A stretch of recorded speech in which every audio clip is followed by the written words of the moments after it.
Okay, the main source for Luna's fosters is donations. I mean, we ask for an adoption fee, which is called a donation fee, because the thing is, all that money goes strictly to the dogs. Everybody in the rescue organization is a volunteer, including me. Yes, I founded Luna's Fosters because of Luna, but I've never used that money anything other than the dogs.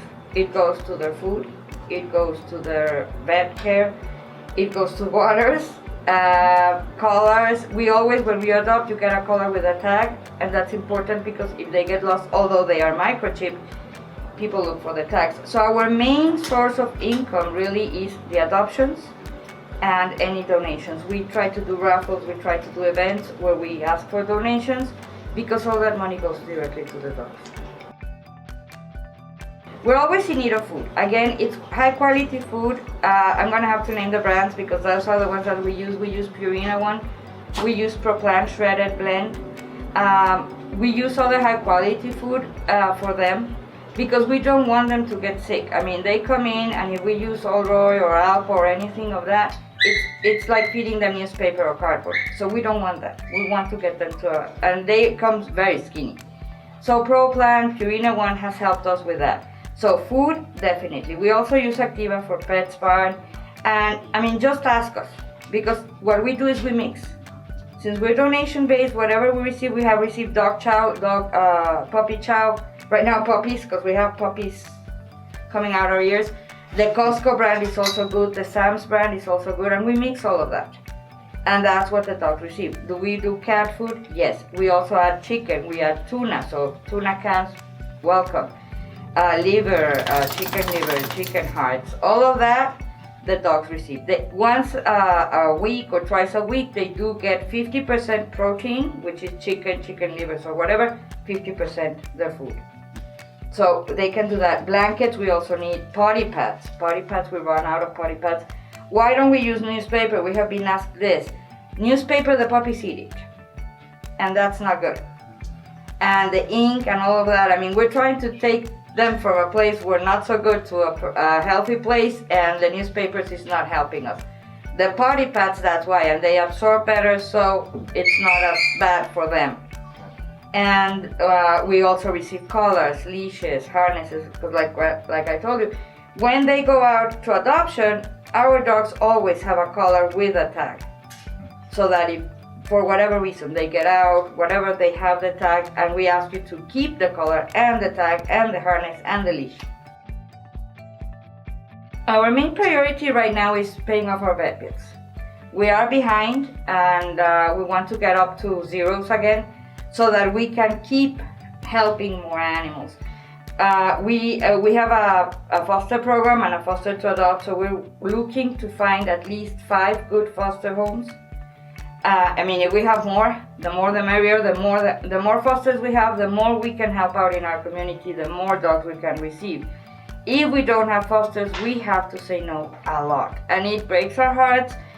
But I mean, right now, for example, with the 11 puppies that the mama had in our home, and now we had a mama with 9 more puppies, so we have 20 puppies at home.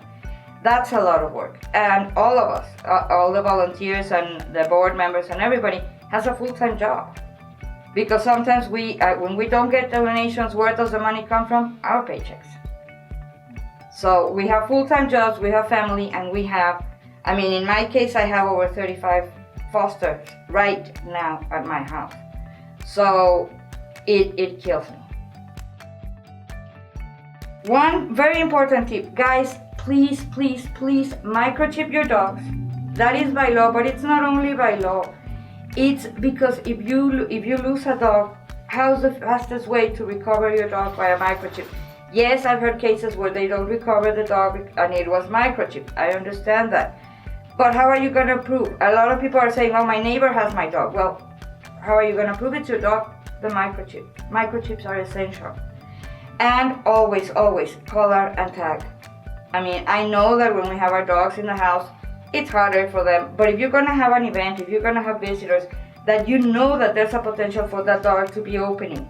If you cannot put a baby gate so that the dog doesn't have access to the door, or if anything, even when we say, oh, my dog is always with me, she doesn't need a microchip, she doesn't need a tag.